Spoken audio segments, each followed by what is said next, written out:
Shalom, selamat pagi untuk kita semuanya. Sebelum kita memulai ibadah pagi ini, kita awali dengan doa. Bapak, terima kasih Tuhan atas kasih-Mu, atas berkat-Mu Tuhan. Dari malam tadi kami telah jagai selama tidur kami, dan sekarang kami telah dibangunkan. Dan sebentar Tuhan kami ingin melayani Engkau, memuji Engkau dan Engkau berkati supaya ibadah ini berjalan dengan lancar Tuhan Yesus. Dalam nama Yesus, supaya amin.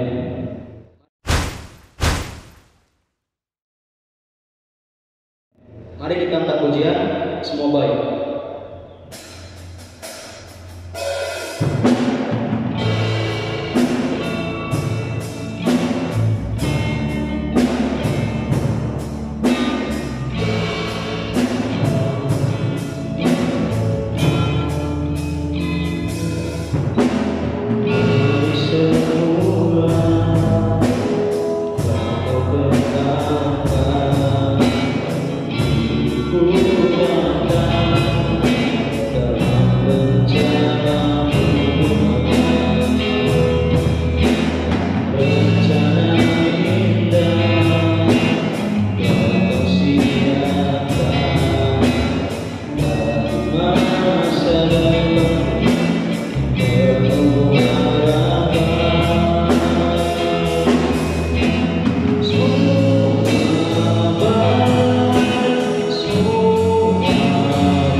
Sebelum kita memasuki firman Tuhan, mari kita angkat pujian kembali dengan judul Berkat Kemurahan-Mu.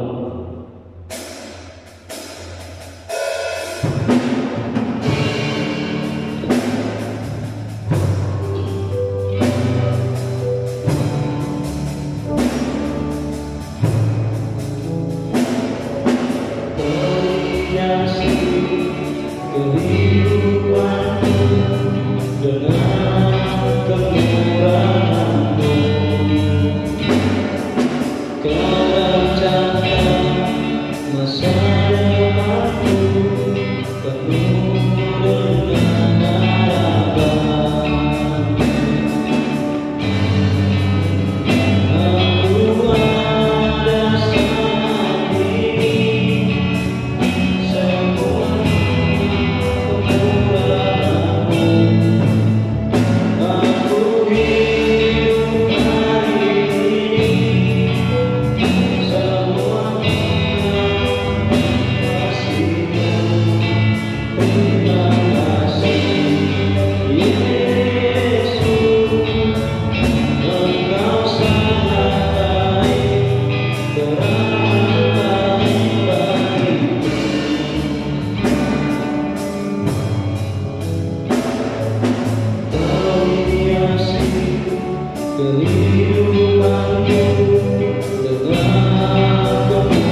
kasih karena kami telah selesai memuji Engkau, meninggikan Engkau Tuhan. Dan sebentar Tuhan kami ingin sedikit mendengar firman Tuhan. Kiranya Tuhan memberkati kami dan juga hamba Tuhan yang menyampaikan apa yang disampaikan. Jadi berkat untuk kami Tuhan. Terima kasih Tuhan Yesus. Amin.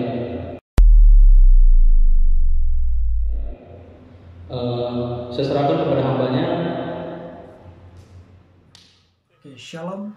Selamat pagi siswa-siswi Kristen Pelita Bangsa, baik SMP dan SMA. Kita bersyukur hari ini kita kembali beribadah kepada Tuhan. Kita kembali memuji memuliakan nama Tuhan. Bahkan kita kembali untuk sama-sama mendengarkan sebagian dari firman Tuhan. Tema hari ini Bapak masih berbicara tentang pengorbanan. Bagaimana pengorbanan Tuhan yang sudah menyerahkan nyawanya di kayu salib.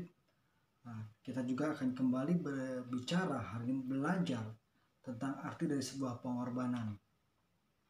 Kita mengaplikasikannya, kita boleh mempraktekannya di dalam kehidupan sehari-hari.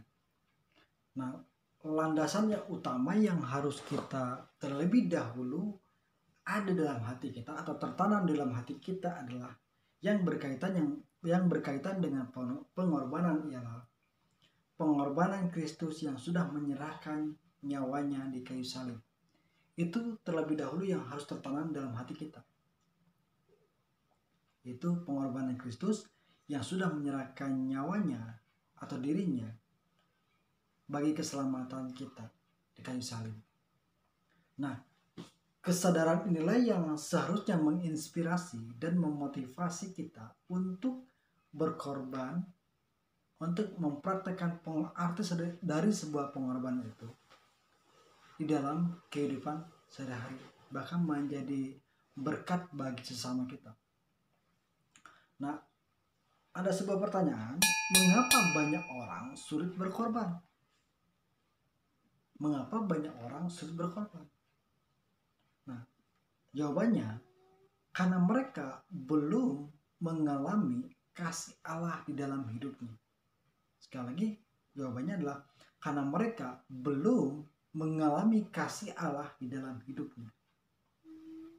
Kalaupun mereka berkorban, maka pengorbanannya mereka menuntut balasan. Misalnya, ketika mereka berkorban ingin dihormati, lalu pengen mendapatkan posisi yang diinginkan atau jabatan yang diinginkan. Itu adalah bukan pengorbanan yang sesungguhnya. Tetapi mengapa orang mau berkorban? Kenapa sih orang mau berkorban? Banyak orang yang memang dia berkorban, dia bekerja, dia melayani Tuhan dengan sepenuh hatinya. Kenapa? Karena mereka mengalami dan merasakan kasih Allah yang sesungguhnya. Karena mereka mengalami dan merasakan kasih Allah yang besar di dalam hidupnya. Oleh karena itu ketika berkorban, menandakan rasa syukur dan berterima kasih kepada Tuhan yang telah memberkati dan menyelamatkan hidupnya. Itu yang sangat luar biasa. Nah, bahkan kita sering menemukan, bahkan di dalam kehidupan sehari pun kita bahkan menemukan, bahkan Alkitab mencatat, kita sering menemukan, bahkan Alkitab mencatat orang sederhana pun dia berkorban, dia rela berkorban untuk Tuhan. Di dalam kesederhana pun dia berkorban untuk Tuhan. Kita buka terlebih dahulu di dalam Lukas 21 ayat 1-4. Lukas 21 ayat 1 sampai dengan ke-4. Inilah persembahan seorang janda miskin. Ketika Yesus mengangkat mukanya, ia melihat orang-orang kaya memasukkan persembahan mereka ke dalam peti persembahan. Ia melihat juga seorang janda miskin memasukkan 2 peser ke dalam peti itu. Lalu ia berkata, "Aku berkata kepadamu, sesungguhnya janda miskin ini memberi lebih banyak daripada semua orang itu. Sebab mereka semua memberi persembahannya dari kelimpahannya, tetapi janda ini memberi dari kekurangannya. Bahkan ia memberi seluruh nafkahnya." Mungkin kita nggak aneh kalau orang berkelimpahan memberi lebih banyak, memberi dari kelimpahannya, tetapi seorang janda miskin ini memberi dari kekurangannya. Inilah sangat luar biasa. Perlu kita mempraktekkan di dalam kehidupan sehari-hari, sehingga kita menjadi berkat bagi sesama kita. Dan Bapak juga akan bandingkan di dalam kehidupan jemaat mula-mula yang terdapat dalam Kisah Para Rasul, pasal yang ke-32 sampai dengan ke-37. Cara hidup jemaat. Adapun kumpulan orang yang telah percaya itu, mereka sehati dan sejiwa, dan tidak seorang pun yang berkata bahwa sesuatu dari kepunyaannya adalah miliknya sendiri, tetapi segala sesuatu adalah kepunyaan mereka bersama. Dan dengan kuasa yang besar, rasul-rasul memberi kesaksian tentang kebangkitan Tuhan Yesus, dan mereka semua hidup dalam kasih karunia yang berlimpah-limpah. Sebab tidak ada seorang pun yang berkekurangan di antara mereka, karena semua orang yang mempunyai tanah atau rumah menjual kepunyaannya itu, dan hasil penjualannya itu mereka bawa, dan mereka letakkan di depan kaki rasul-rasul, lalu dibagikan kepada setiap orang sesuai dengan keperluannya. Demikian pula dengan Yusuf, yang oleh rasul-rasul disebut Barnabas, artinya anak penghiburan, seorang Lewi dari Siprus, yang menjual ladang miliknya lalu membawa uangnya itu dan meletakkannya di depan kaki rasul-rasul. Sangat luar biasa. Perlu kita contoh pada jemaat mula-mula, mereka berkorban, mereka mengorbankan hartanya karena tahu, seperti Bapak tadi bilang di awal, bahwa mereka jemaat mula-mula mengalami dan merasakan kasih Allah yang besar dalam hidupnya. Nah, lalu ada dua hal yang ingin Bapak bagikan. Yang pertama adalah, kenapa sih orang sulit berkorban? Kenapa orang sulit berkorban? Jawabannya adalah orang yang sulit berkorban adalah orang yang belum berjumpa secara pribadi dengan Tuhan. Sekali lagi, orang yang sulit berkorban adalah orang yang belum berjumpa pribadi dengan Tuhan. Sekalipun hartanya banyak, sekalipun hartanya melimpah. Nah, orang yang seperti ini menganggap bahwa apa yang dia punya adalah karena kehebatannya. Usahanya bukan karena Tuhan, tetapi karena kehebatan dia, karena kemampuannya. Untuk itu, mungkin kita sebagai siswa, kalian sebagai siswi SMP dan SMA, kalian mendapatkan nilai yang terbaik, yang luar biasa, nilai kalian. Kalian jangan berpikir bahwa itu adalah kemampuan kalian. Betul, kalian yang mengerjakan, tetapi Tuhan yang memberikan kemampuan kepada kalian, sehingga kalian bisa dimampukan untuk mengerjakan soal-soal yang guru-guru kasih. Bahkan ketika kita bangun pagi pun, kita sudah diberikan udara yang sangat segar. Bahkan kita masih bisa bernafas. Bahkan kita masih diberikan kesehatan. Kita masih diberikan masih sekolah meskipun dengan keadaan online. Kita sangat bersyukur bahwa tanpa Tuhan kita tidak mampu berbuat apa-apa. Di Yohanes 15 ayat 5 berkata, Akulah pokok anggur dan kamulah ranting-rantingnya. Barang siapa tinggal di dalam aku dan aku di dalam dia, ia berbuah banyak. Sebab di luar aku kamu tidak dapat berbuat apa-apa. Di luar Tuhan kita tidak mampu berbuat apa-apa. Kalau Tuhan mungkin kita pintar, secara sains kita pintar, secara Alkitab kita pintar, bahkan pikiran kita pintar sekali menjawab soal-soal. Tetapi kalau Tuhan mengizinkan, mungkin kita tidak sengaja, mungkin terpeleset, dan sehingga kepala kita menjadi cedera dan mungkin jauh-jauh lah ya. Tetapi kita menjadi cedera dan hilang ingatan karena orangnya sombong dan itu merasa bahwa itu adalah kemampuan, sehingga ingatannya hilang. Nah, ini sangat luar biasa.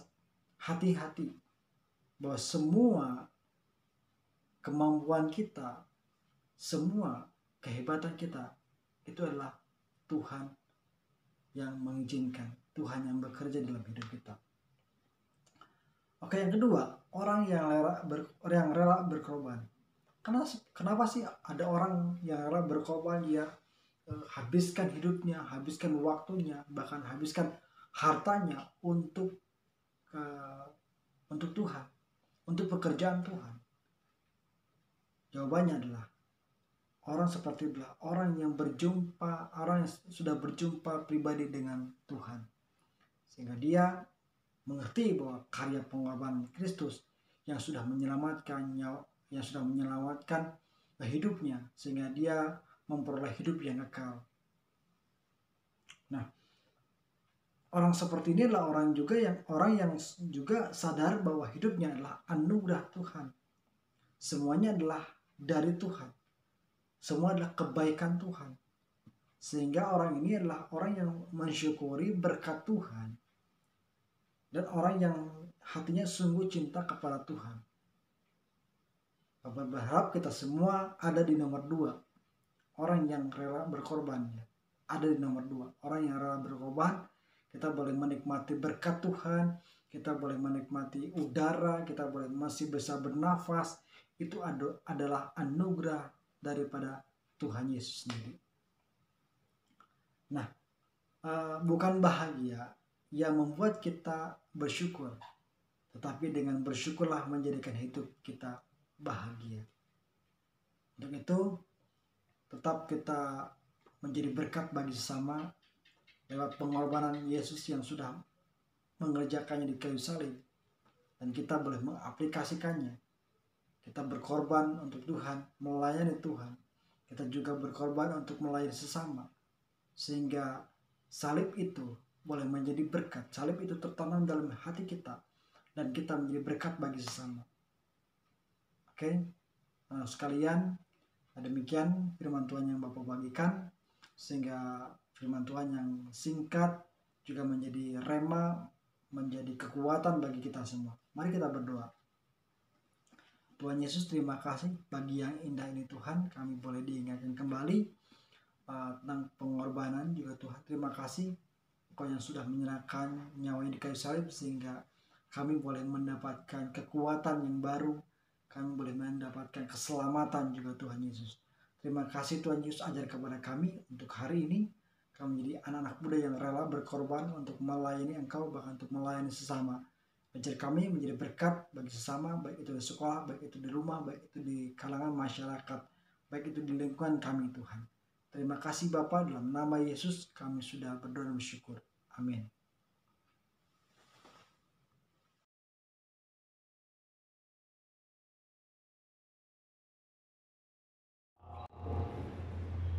Terima kasih kepada hamba Tuhan yang telah menyampaikan firman hari ini. Kiranya apa yang disampaikan menjadi berkat untuk kami dan menjadi penerapan kami di dalam kehidupan kami. Dan sebagai penutup ibadah hari ini, mari kita bersukacita, mari kita puji Tuhan dengan pujian yang berjudul Bagai Raja Wali.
sekalian, ibadah hari ini telah selesai. Terima kasih untuk semua yang terlibat. Terima kasih untuk anak-anak yang sudah hadir di YouTube, di online, ibadah online ini. Dan terima kasih untuk yang sudah melayani, baik untuk WL, baik untuk Singer. Terima kasih juga untuk hari ini kita boleh belajar. Untuk itu kita sama-sama berdoa. Mari kita berdoa. Bapak, terima kasih kami boleh bersyukur untuk pagi yang indah ini Tuhan. Kami boleh kembali beribadah, memuji dan memuliakan nama-Mu Tuhan. Segala puji, segala hormat hanya bagi-Mu Tuhan. Terima kasih untuk firman yang telah Engkau berikan juga Tuhan lewat hamba-Mu, sehingga menjadi kekuatan bagi kami semua, sehingga kami juga boleh mengaplikasikannya dalam kehidupan kami sehari-hari. Untuk itu juga Tuhan kami berdoa untuk setiap para siswa, siswi, baik SMP dan SMA juga Tuhan di Pelita Bangsa. Kami berdoa dalam nama Yesus juga Tuhan, diberikan kekuatan segala aktivitas mereka juga Tuhan, aktivitas belajar mereka juga Tuhan. Bahkan Engkau juga memakai kehidupan mereka. Engkau berkati segala usaha pekerjaan orang tua mereka juga Tuhan, sehingga Engkau berkati juga pekerjaan kedua orang tua mereka juga Tuhan, baik usaha, baik pekerjaannya juga Tuhan, sehingga usaha pekerjaan mereka dibuat berhasil. Terima kasih Bapak, kami boleh mengakhiri ibadah ini. Hanya di dalam nama Yesus kami berdoa dan bersyukur. Amin. Oke, selamat pagi dan selamat kembali belajar. Tuhan Yesus memberkati.